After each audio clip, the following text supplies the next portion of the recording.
दोस्तों, महाभारत का युद्ध एक ऐसा युद्ध है जो यह सिखाता है कि मनुष्य का अपना केवल उसका धर्म ही है।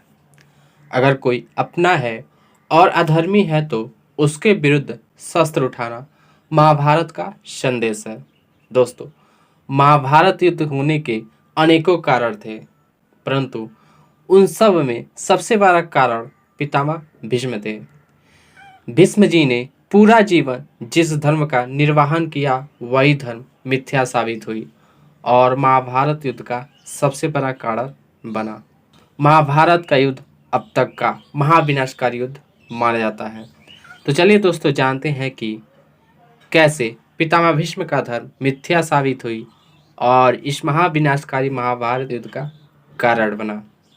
दोस्तों, जैसा कि हम जानते हैं, भीष्म जी महाराज शांतनु और देवी गंगा के पुत्र हैं। भीष्म जी के बचपन का नाम देवव्रत था।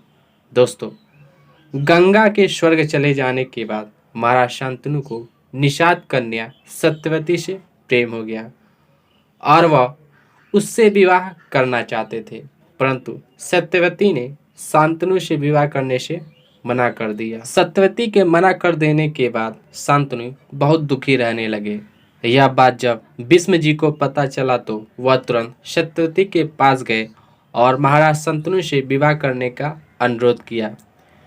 इस पर सत्यवती ने कहा कि मैं महाराज शांतनु से विवाह अवश्य कर लूंगी, परंतु महाराज के बाद राजा आप बनेंगे, जो यह मैं नहीं चाहती।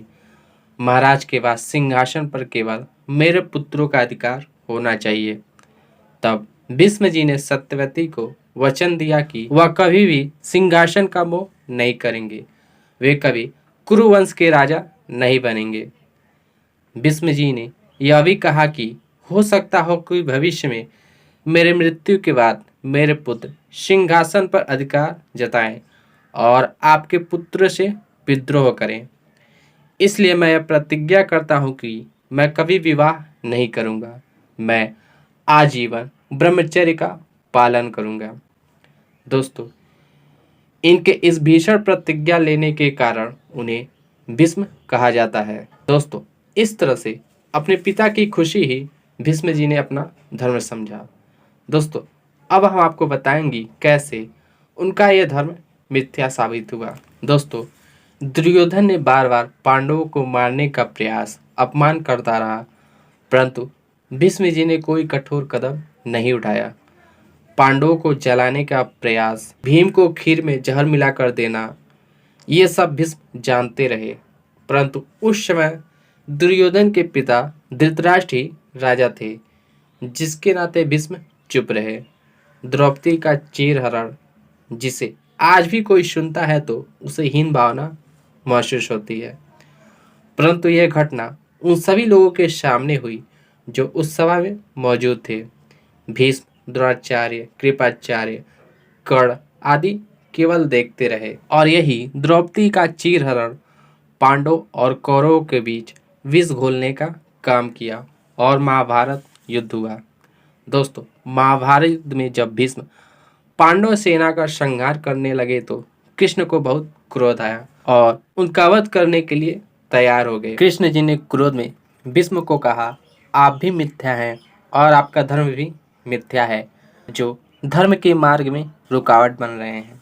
आपने सत्यवती को यही वचन दिया था कि आप कभी सिंहासन पर नहीं बैठेंगे, परंतु आपने तो यह मान लिया कि जब मैं सिंहासन पर बैठूंगा ही नहीं तो सिंहासन पर बैठे राजा के द्वारा गलत करने पर क्यों रोकूं, क्यों राजा के निर्णय में हस्तक्षेप करूं।